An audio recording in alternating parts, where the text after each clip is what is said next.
Мен айтам да, mo tualetke барып эле зара кылышың канчалык жеңилдик, канчалык рахат да.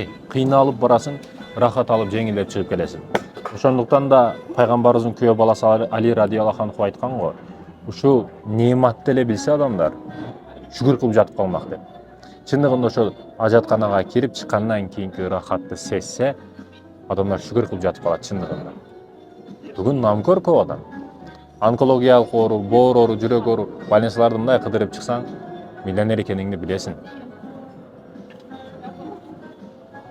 Жумасына 2-3 жолу ошо аппараттар менен атайын зарасын чыгарып жаткандар бар. Зарасын чыгара албайт өзүн. Боор тазалап бере албайт.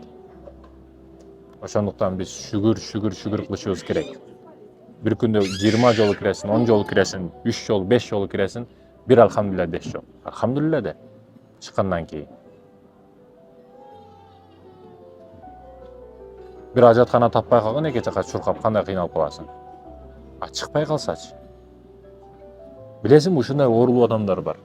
Дары ичсе болбойт. Дарыга аллергиясы бар, дарыга оорусу бар. Не абал болуп калса дагы дары ичпеш керек да, дары укол бербеш керек ага. Дары укол берсе өлүп калат. Врачтар атайын тартировкалар менен ардеке кылып теласына жазып салган. Буга дары бербегиле, кокус авария болуп, өзүнөн үшүн жоготуп кетип калып больницага келип калса, ага бербегиле, дары бербегиле, укол бербегиле, успокоивающий бербегиле, дагы бирдеке бербегиле деп телаларына бүт тартировка кылып өчпөй турган кылып жазып салган. Неге? Берип койсо өлүп калат да.